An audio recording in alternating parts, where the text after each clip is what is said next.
Welcome to Getting Geeky with Game Relief. I'm Game Relief. If you're listening to this either means the syndicate from last week's episode, no, not just a couple days ago, or just even this day, the episode with the mobster of Swedish.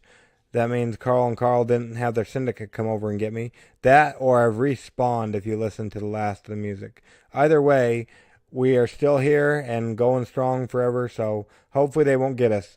But anyways, if you haven't, go over to www.gamerleafgo.com, kind of like Pokemon Go, but gamerleafgo.com, and sign up for our mailing list for exclusives as well as giveaways and all kinds of stuff. Go ahead and sign up today because we're bringing a contest or giveaway to you coming Thursday, the 26th of April. So definitely check that out. But anyways, it's time, as the show must go on. In this week's episode, we talked to Jason about his Kickstarter game. Go ahead. I hope you enjoy the show. And also, if I apologize for any of the audio, as the syndicate really had me scared last week, and as well as we had some tech issues. But just blame it on the Swedish mob if you could.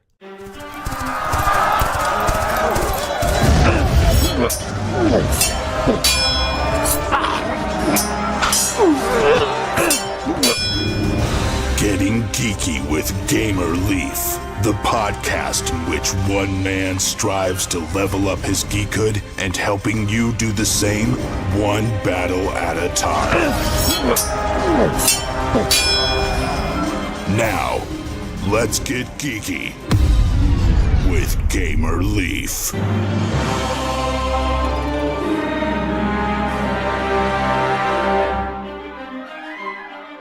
year is 1000 AD. The European continent is constantly at war as competing political factions try to control Europe through military might and political intrigue. Will the Byzantine Empire rise again, give birth to the glory and ancestors of ancient Rome? Can the upstart Kievan Rus Empire bring a new golden age of Slavic culture and power? Or will the Fatimid Caliphate push further into Europe and create an even greater Muslim empire? Did that sound familiar to you guys? It didn't to me neither, but this is a story of Swords and Cells, 1000 Rewrite History in 1000 AD, a new game on Kickstarter, and we're lucky enough to have on the creator mastermind behind this great game, Jason. Thanks for joining us on Getting Geeky with Game Relief. Is that how you fall into line with Swords and Cells, Jason? Yes. Swords and Sales is a new game on Kickstarter right now. We've actually already funded, and now we're working on our stretch goals. Yeah, that's exciting. So let's rewind a little bit if we could really quick. I know you're kind of tired, but how did you get into tabletop board gaming, Jason? So I must have been 11 in the late 70s, so I've been at it for a long time. So my first games back then were these metagaming pocket games, and that really is what got me into that. And then I got into Dungeons and Dragons shortly after that. But I've always had a love for the board games, so not just the role-playing games. In college, I actually started designing games and playing like homebrew type board games and running them with our gaming club that we had there at my school at Purdue.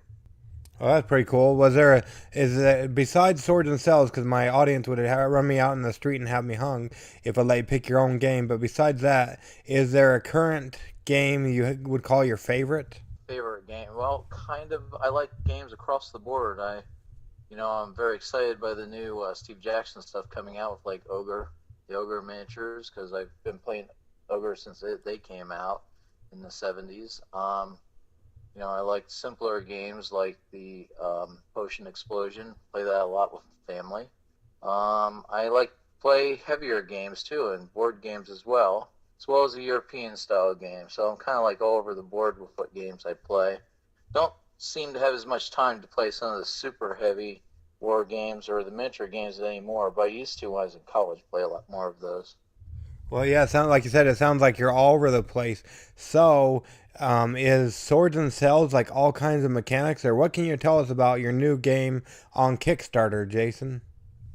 Okay, well, Swords and Sales kind of takes some of the aspects of some of the older games like diplomacy, maybe a little bit of Axis and Allies feel for the conquest, and take some of the European style pieces and a few of the mechanics from some of the Euro games and kind of puts them together into something a little bit new, kind of a fusion, kind of like fusion comes from food, where you're putting some things together. But what I've done is I've designed a game that I'm trying to get the funnest part of those kind of games out there, keep the rules pretty simple, and so that you're spending most of your time just having the fun with doing conquest and diplomacy. You got building, you can build cities, your armies up.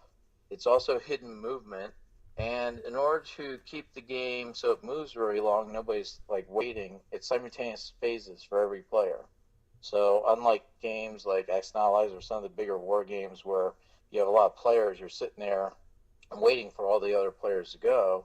In Swords and Sails, everybody's able to do something almost all the time. Oh, good. That's exciting. So my wife or kids won't necessarily hate me more because I suffer from analysis paralysis. Yeah. In fact, I've had lately, I was kind of impressed. I had a 6-year-old playing this game. Now, they may not have been the average 6-year-old because they had a pretty good attention span, but I actually had a 6-year-old and a couple kids in first and second grade play my game and fully understand it. So that kind of made me feel good because it was easy for them to learn, easy enough, and it doesn't have so much complexity. But on the other hand, there's a lot of depth to the game because you can do a lot of things. It's almost like a simulation. So, for instance, if you wanted, with the aspects of diplomacy, if you wanted to try to get tribute for another player and say, I won't attack you, just give me 20 gold a turn, you can do that. So the rules aren't restricting you from giving like money for almost anything. Even trading territories, or one of the few things you can't do is actually trade units between your armies, but you can ask another player to attack somebody for money if you wanted. It's kind of like things that happened historically. So that's where parts of this game is kind of like a simulation. The only thing you can't do is trade some of the starting territories that are on the maps, because then your people would kind of like rebel. So that's one of the few things that's restricting you on doing.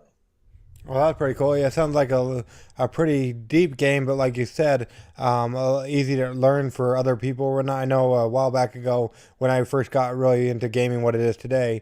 My son, he'll be 9 come September, but it was so a couple. He was probably 7 or just older than 7. We got into Blood Rage and stuff, and fell in love with that game or whatnot. But this sounds like it's got all kinds of choices and whatnot. So per se, me and you were to sit down to play your new game, Jason. So we were to sit down to play Swords and Sails, rewrite history in 1000 AD. What would that look like? I mean, what would that sound like? This is a podcast, after all. Oh yeah. Well, essentially, you start your phases, and to everybody to learn the game. By the way, I have a learning turn for everybody to go through. So there's actually every season is a turn in the game with 8 phases in each season, and of course there's 4 seasons a year. And your income is one of the first things that happens in every turn, and so everybody's collecting income, and that income will change by season. So you get 0 agricultural income in the winter, but in the spring when you get normal agricultural income, and in the fall you get normal, but in the summer you get double your agricultural income. So that's one aspect to it. And then so after everybody collects their income, then we have a intrigue phase, which is also where you can, since it's hidden contents of everybody's armies, you can kind of spy on the other players during that phase, or you can try to do other things with the expansion that will be coming up later. As one of the stretch goals for intrigue expansion, allow you to do a bunch of other things that falls back into that simulation concept. So some of the things that the intrigue cards will have 4 different intrigue card types. One is on war, and that will allow you to do things like pillage territories or tactical retreat. Then we have a green set of cards that will give you a capability to build extra stuff. So they're like development cards that you might have heard of in some other games. And we have a yellow category that is the actual intrigue and espionage category. And then we have a blue category, it's political, and that allows people to actually take cards without actually going to war. So they can do things like inherit the territory because of somebody dying in that territory, and they're the next ruler. Things like that happened a lot in the medieval age, and I'm simulating that with these political cards. Then we have, after the intrigue phase, we have the phase for diplomacy. And this is where everybody can actually decide if they have borders or if they want to bully the other players into submission and say, give me some money or I'm going to attack you anyway. Or, you can do things like actually form an alliance between the other players. And when you form an alliance, you get some victory point additions to your team. And then you actually earn your victory points together, and you'll win the game together. So through diplomacy, you can actually form teams, and we can have up to 3 teams in a full 7-player game that would then be playing against each other. And this is kind of like what you see in the World Wars, where you'd have the different alliances like Axis and Allies had, right? But in this particular case, it's from medieval alliances that would form against different empires and kingdoms. Now, once everybody discusses how they want to take their turn, what they do, then everybody writes their orders at the same time. So that's done as hidden orders that you write down, and you can move and attack another territory. And everything, by the way, only moves 1, whether it's fleet. So by sea, they move only 1, or by land, they only move 1. So that's part of that keeping everything simple. We don't have to worry about the zones of control and what happens if you move past another player or anything like that when you only move 1. But when everybody writes their orders, they can then move and attack an area, or they can defend. You can also move onto ships, so you can load onto the ships to help transport your armies to take over places. The only way to attack England, or England to attack some other place off of England. And the North Sea Empire is a faction that has a lot of capabilities with ships, as we know from history. And so they project their whole power through the ships. And then when you're done writing your orders and everybody's done with that, and everybody should be completing these phases in about 3 minutes each, keeps the game moving. Then we have the move army and fleets. So all the fleets will move where they will be loading armies if they're actually transporting them. And then all the armies move where fleets have armies on to unload. They'll unload at the secondary part of that phase. And then we resolve all the battles. Now, it sounds like when I say resolve battles that there's a lot of player versus player battles, but that's actually a little bit more rare. Usually the players are sitting there and moving in and attacking the neutral territories that they don't start controlling.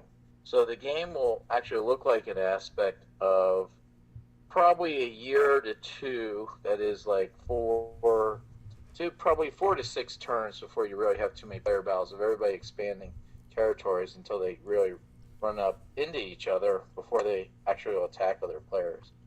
But in Swords and Sails, I've seen games where nobody's attacked anybody else from a player versus player standpoint, and people have won the game, and it still seems like a regular game.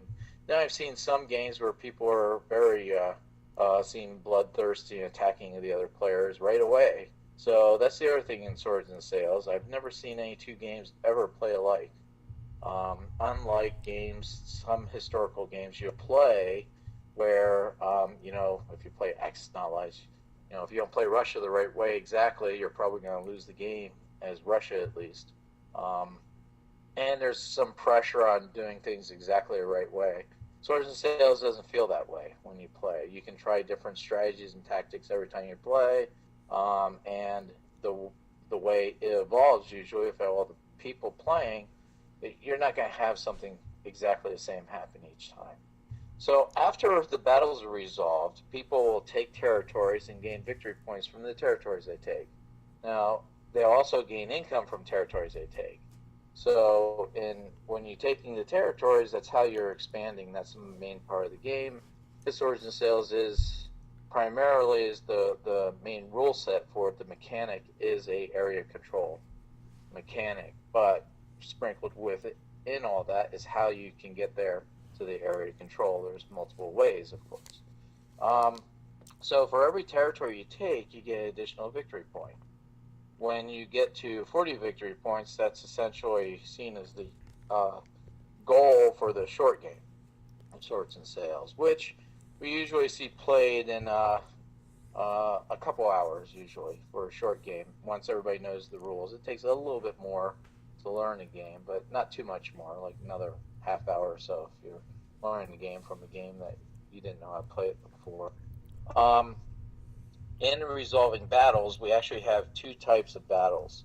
If you have a player versus player battle, then you're going to be doing player versus player attacks, and we actually have two types of those as well.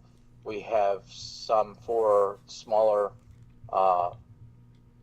combat, which is the quick combat rules. The quick combat rules are there for making a faster game. We actually provide a long combat set of rules, which is a lot more tactical, satisfying in some ways, because you're going to be doing units against units lining up on the battlefield, so a symbolic battlefield. In the quick combat, we essentially have your armies figure out the types of dice they roll, and they just roll a bunch of dice and do damage to the opponent's armies. Now, as I said, the player versus player combat is actually a little bit more rare. You don't usually have one in every season that the players are playing. And so once a player destroys or retreats or routes an army that they're facing in the territory, or if the player is trying to take a neutral that there is no army, then you're going to do a siege battle to take over the territory. And the siege battle is essentially the territory based on the number of cities in the territory, and we have minor and major types of cities. We roll a bunch of dice, and that's just how much damage the army gets in trying to take the territory.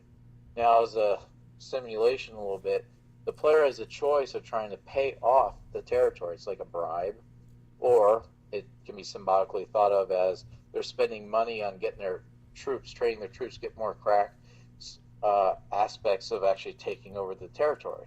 So essentially it's blood or treasure. You can spend up to half of the casualty points that you receive from trying to take a territory, and those casualty points can be bought instead of taken as unit casualties. But in any case, once you take the territory, you gain the income for controlling the new territory. You have an army in the new territory. Wherever you are, where you're controlling territories, you can then replace and recruit new units into your armies. And you can build up new fleets, too, as long as it's adjacent to a city that you control on the coast. And you can also build new cities. So in Swords and Sails, you're able to build cities up, and each city you build is worth a victory point as well.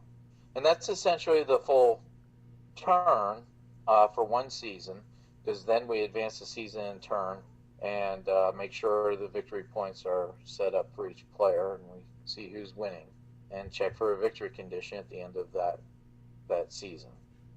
Okay, so does it just depend on how many victory points you have, or area control, or how do you determine a winner, Jason?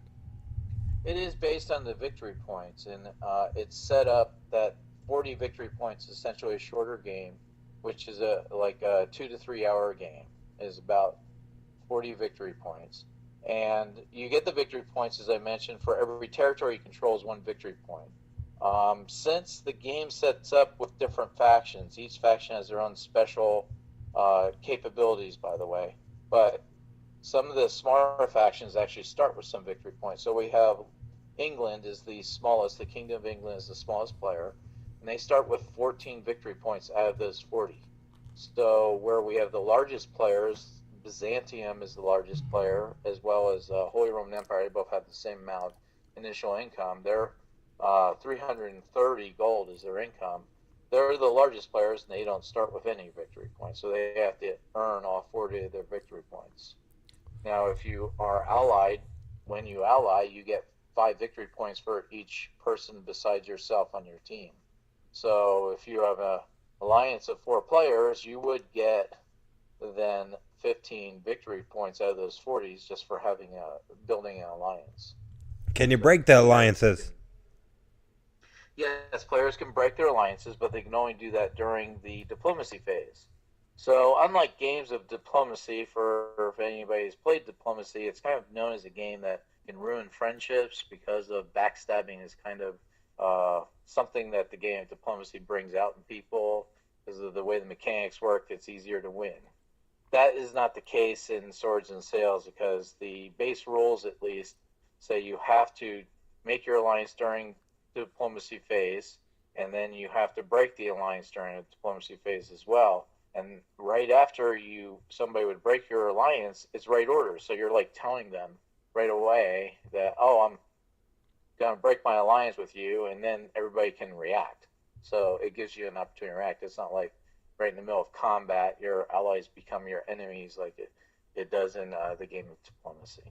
Well, that sounds pretty cool. If I really wanted to play such a rule set, that would be an option. Of course, once they own their game, they kind of change and make house rules anyway. But well, there you go. So yeah, that sounds pretty cool, pretty awesome. Now, the word on the street is, or if anybody was following you, this one initially didn't fund on Kickstarter, but then you revamped and came back to Kickstarter, and now you're overfunded. So how did that whole process go down, Jason? What did you revamp or change? Well, some of the things was that I've added stretch goals for some of the components that were in the original game. So the initial game that's funded now is mostly cardboard, except for the every player has 5 armies and fleets. Those will be wooden pieces.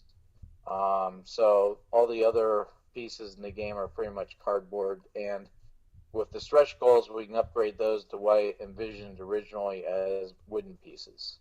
So it'd be more like a Euro-style piece. But since there are so many pieces in this game, there's over 800 pieces total, and some of the stretch goals will take that even higher. So when you count the cards, it'd be even more when we have some stretch goals such as the intrigue cards. So you made a lower price for the people who back the game, and then you get more backers. Yeah. You can upgrade the components, I guess? Yes. And the other thing was, the most important thing I believe is that I had to build more backing. So I spent a lot of time advertising, getting the word out. This has been in development for over 7 years now, with going to many cons, including Gen Con and Origins and several local cons around here. We have the Winter Nationals that were in Virginia recently. The game was demonstrated there. And so that was a large part of it, is just getting to all the cons, getting the word out about the game. Okay, yeah, so that's good that you're able to get the word out, because now it looks like it's funded or whatnot. Now, per se, somebody's fallen asleep. It wouldn't be because of you or your great game, Jason. It'd probably be because of me and my podcast. At the time of this recording, we're about almost halfway through the month of April, and for the year, for 2018, we've already released 56 episodes. They get a little bit tired of hearing me drone on and on. So what's a short or quick elevator pitch on why? Because they're suddenly jolted awake, so they don't hit the oncoming traffic, Jason. Now you have their full attention. Why should they take a chance on Swords and Sails, especially with all the other great games that are out there on Kickstarter currently, Jason? There are a lot of games out on Kickstarter. Now, I can't speak to whether they're all good or not, but Swords and Sails is a game that no other game actually out there has. And one is it's got a lot of history in it. So we're representing factions that have a very good feel for the way those kind of empires and kingdoms actually worked, with special unit costs for their particular types of units. For instance, the French are all about heavy cavalry, so they're going to have more heavy cavalry. Their heavy cavalry costs less. So each faction has their own special. That gives it a very historical feel. There's very few games, there's no games I know of that take place in 1000 AD time frame. There's a few that take place, there's one for 1066 with William the Conqueror, battling in England. That's about the closest time frame I know. But that game is a regular historically based game. Says this is the setup of what they had. That's not what Swords and Sails is. Swords and Sails is a game that says okay, this is the initial thing of where player factions, empires were, and then you can change history entirely, not just from winning one or two battles, but actually for changing how the whole empire works. I don't know of any other game out there, so it's pretty exciting for people who've played it.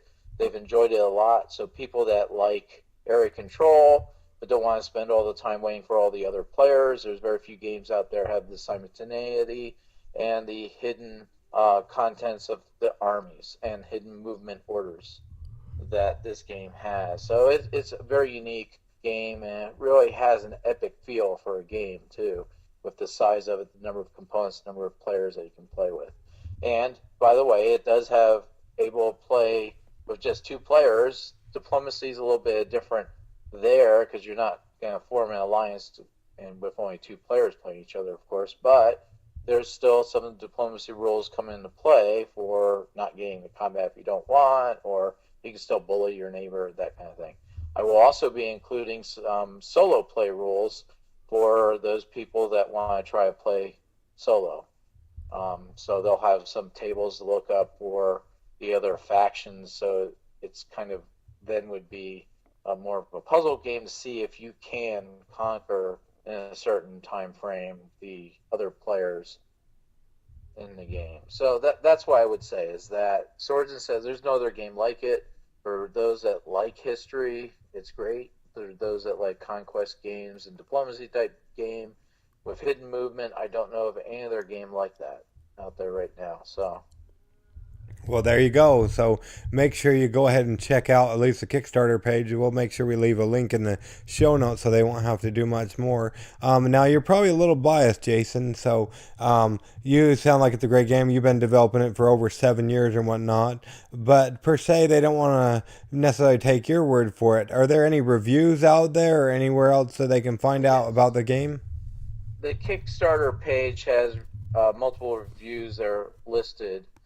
And so we have some that are from the Undead Viking. There are several other reviews that people have done that I think Board Gamers Anonymous is one that's not a video review. So most of them are video reviews that actually give you kind of a feel for the game for just looking at it. But Board Gamers Anonymous is just a web page review that's totally unbiased on that one. There's also live streaming from the Origins Board Game Geek group.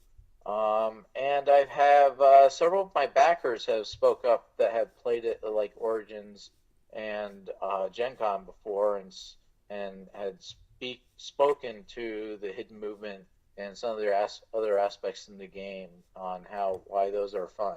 So you'll have to just look at some of those reviews and kind of check for yourself. But well, there you go. So backer approved. Like even some of the backers are getting in on the action. So they sound like they like the game. So that's great. And like I said, we'll leave a link in the show notes and whatnot. Now, so make sure you check this out so you can too rewrite history of 1000 AD. That'd be awesome. Now, I don't know if you've gotten a chance to listen to any of our podcasts, Jason, or not. And if you haven't, that's okay. But the next section of our podcast is called Adventures in Application Acquisition, where we talk about an app, be it for your cell phone, your tablet, your computer, or even a video game. And it doesn't even necessarily have to do with tabletop board gaming or history for that matter. Is there an app you use a lot of that we can talk about for a moment? I have a Galaxy Note, and I spend a lot of time whenever I get a creative idea about game design or anything else I'm doing. I just make a note of that. So if you're talking about like phone apps, that's the thing that I use that's probably a little bit unique. What's the app called?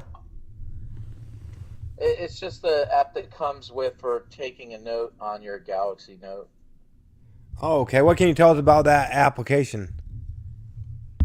Well, it allows me to mix in either a screen capture and taking notes on that, or I can just draw or just write stuff down. So it's just I just find it very useful, and you have to have a pen, a stylus type thing to make it really effective. But that's the one I thought of when you asked if I have an app I use a lot of. Well, that's cool. So if you own the rights to the Note app on the Galaxy phone that you have, what would be one thing you would do to fix it or make it better, Jason? Probably just giving it a little more intelligence and switching the modes of how you're working on stuff. And I think they've actually done that a little bit more. Some of the newer with the newer phones, because you have to have more intelligence in the newer phones. I actually have a Galaxy Note 4, so I'm a little bit older tech there, thinking about upgrading recently. But that's the other thing I think I'm looking forward to an app, and doing some VR work too, actually, with the Galaxy latest Galaxy phones. Okay, so it sounds like being able to upgrade the app for the old phones as well. So yeah, we try to make a green podcast. So if the creators are ever listening, or anybody that has anything to do with that app, you heard it here first on Getting Geeky with Game Relief. What Jason, the mastermind behind Swords and Cells Rewrite History of 1000 AD, would do to make that a better application. So there you have it. Now, we don't want to keep you all night, but we wanted to thank you for coming on Getting Geeky with Game Relief, and mind us coming there to your hometown to stalk you, Jason. How would people go about finding out about you, or what you have going on, or anything about Swords and Cells, or what's going on in the future? How would they find out about that? Well, they could check out the web page, or if they're on Facebook, I do a lot of updates with Facebook in the Swords and Sales page, or there's a Swords and Sales group as well. And as far as local people here, they can often find me at the Pub, which is run in Baltimore, Maryland, and some of the other local. I also belong to a group that helps with play testing our game designs. So they put out a whole bunch of games that actually other publishers have bought as well, and it's called Break My Game Group. So I want to thank them for helping me with playtesting Swords and Sales and several of my other game titles as well. Another one's coming out soon. It's called Tally. I should be launching that one in another couple months. And that's where I'm recreating the game of Knucklebones. This is the way the Byzantium and Roman soldiers used to play it. So Tally is Knucklebones in Latin. Oh, there you go. And when should we expect that one, Jason? In a couple of months. I have to get a bunch of copies of the game out for review yet to a whole bunch of places. Since it's a much smaller game than Swords and Sales, I can actually get a lot more review copies out.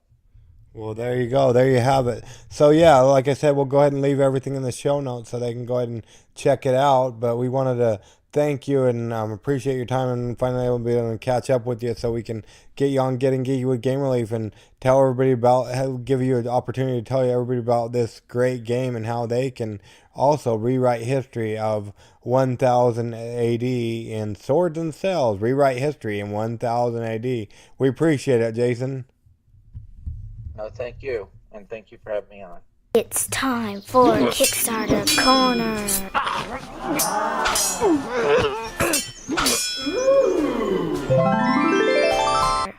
To begin now. Y'all will probably get bored of me going ahead and riding out that whole syndicate thing with the mob, so I'll stop doing that. But if I ever disappear, you'll know why. But anyways, if you haven't, go ahead and sign up for our email list at gamerelief@gamereliefgo.com, kind of like Pokemon Go, but gamereliefgo.com, and you'll be able to get exclusives. And anyways, shall we get on with Kickstarter Corner? I guess we probably shall, shan't we? Well, shan't we? Is that even a word? Well, I guess if it isn't. But if it is, you heard it here first on Getting Geeky with Game Relief, didn't you? Yes, sirree, Bob, you did. But anyways, we've got a couple games. I don't know, I'm kind of afeared to bring this first one to you, but I guess I'm going to have to, huh? If I get in trouble for it, we will know why, won't we? But anyways, the first one is Mobster Metropolis. Yes, sirree, Bob. I'm going to bring it up even though I fear for my life, and I have a valid reason to, as I had Carl and Carl on to talk about their game. But anyways, let's go ahead and talk about it, shall we? Because it is Kickstarter Corner after all. Well, Mobster Metropolis, create your syndicate, rise to power, invest in turfs, and recruits or conduct drive-bys in order to become the most powerful gangster boss in this 2 to 4 player strategy game. They're overfunded. They got 8 days to go, going through the 26th of April. Definitely check this one out. They've unlocked 7 stretch goals thus far, and they may have a few more things up their sleeves, so definitely check that one out. And then we've also got Dobbers Quest for the Key. It just barely launched a Kickstarter recently, and in Dobbers Quest for the Key, you play as a hero who has stumbled upon the case of the Spreading Rot, an evil wood sprite who seeks a magical key. You must find the key first and stop the wood sprite from releasing decay across the whole forest. Move your hero from location to location across the board, racing your opponents to the final space, the key. The player to get the first key will save the Dobberton Kingdom. Definitely check this one out on the Kickstarter. It's actually my favorite kind of mechanic. It's a deck builder. So definitely check that out. There's sabotage and all kinds of stuff. And we had the pleasure of talking to the creator. So definitely stay tuned for that. And another one we had the pleasure of talking to the creator is No Escape. No Escape is a competitive maze building. Take that game for 2 to 8 players. Definitely check this one out on the Kickstarters currently. We had like I said, we were able to talk to the creator as well on that one. Do you remember Terminator from way back in the day? If not, that's okay, but now he's back. Terminator Genisys, Rise of the Resistance. It's a co-op 1 to 4 player action-adventure game featuring an original campaign set in 2029. Terminator Universe. 12 days to go at the time of this recording. They end the 30th of April. Definitely check this one out. And then have we mentioned Arena the Contest? It's a tabletop miniatures board game with dragons and awesome miniatures. They're overfunded. They're going for $50,000 and they've got $495,000 at the time of this recording. Got 8 days to go. It's a fantasy tactical combat miniature tabletop for 1 to 8 players with a co-op dungeon crawler and player versus player team competition going through the 26th of April. Definitely check it out. And then don't forget about Tay T Woo's Cat Rescue, the game of saving cats. Cat Rescue is a 1 to 4 player co-op game. Players work together to save cats and adopt them, just like in real life. Definitely check that one out on the Kickstarters. And then don't forget about the Gate of Rail, or R-L-Y-E-H, or there's apostrophe in there. And we have the creator of this game on as well, so definitely stay tuned for that. In his house of Rail, Dead Cthulhu waits dreaming. You only have hours to secure the gate, but some among you have other plans. They're overfunded and they got 11 days to go, going through the 29th of April. Definitely check out the Gate of R-L-Y-E-H. Like we usually do. We'll make sure to leave the show note links for you. And then, let's see here. And then definitely check out Wonder Camera, the card game of curating curious collections. It's a tabletop game where players compete to acquire unusual artifacts and curate the most magnificent cabinet of curiosities. 3 to 5 players. They got 4 days to go at the time of this recording, going through Sunday, April 22nd. Definitely check this one out. The art is awesome. Maybe possibly wicked, but wickedly awesome. I really like it, and you might too. Anyways, that is Kickstarter Corner. It's time to go ahead and get geeky, stay geeky, and bring others into Geekfold. And hopefully we'll catch you all on the, you guessed it, flip side. Gamer Leaf out.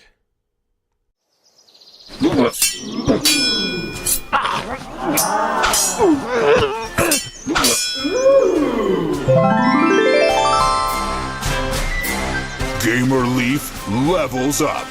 Tune in next week to see if Gamer Leaf's luck holds up.